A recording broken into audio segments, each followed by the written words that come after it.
কলম্বোর প্রেমাদাসা স্টেডিয়ামে সিরিজ নির্ধারণী ম্যাচ যেন রূপ নিয়েছিল এক অলিখিত ফাইনালে। একদিকে স্বাগতিক শ্রীলঙ্কা, অন্যদিকে সফরকারী বাংলাদেশ। ফলাফল বাংলাদেশের দুর্দান্ত ৮ উইকেটের জয়। প্রথম ইনিংসে শুরুটা হয়েছিল বাংলাদেশেরই পক্ষে। বল হাতে বাজিমাত করলেন শেখ মাহাদি হাসান, আর ব্যাট হাতে লিটনের সাথে সাথে রানের ঝড় তুললেন তানজিদ হাসান তামিম। দলের সহ অধিনায়ক আর একাদশের বাইরে থাকা মাহাদি হাসান কলম্বোয় ফিরলেন কেরিয়ারের সেরা বোলিংয়ে, মাত্র ১১ রান দিয়ে ৪ উইকেট। স্পিনে বিভ্রান্ত করে ফেললেন কুশাল পেরারা, চান্দিমাল, আসালাঙ্কাদের। শ্রীলঙ্কার প্রথম ৬ উইকেট পরে ৮৮ রানে।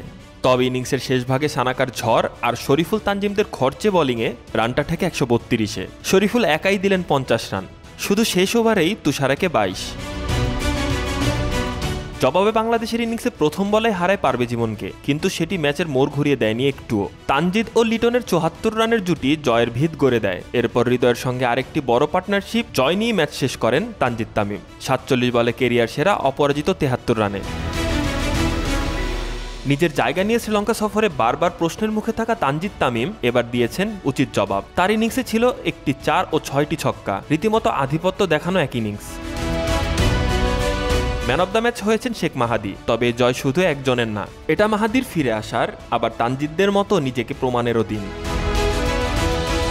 শ্রীলঙ্কার মাটি থেকে প্রথমবার একটি পূর্ণাঙ্গ সিরিজ জয়ের ট্রফি হাতে করে ফিরবে বাংলাদেশ। একটা সিরিজ জয়, একটা ট্রফি আর অনেকগুলো প্রশ্নের জবাব। কলম্বো থেকে এবার টাইগাররা ফিরছে এক বুক আত্মবিশ্বাস নিয়ে। এবার সামনে পাকিস্তান সিরিজ।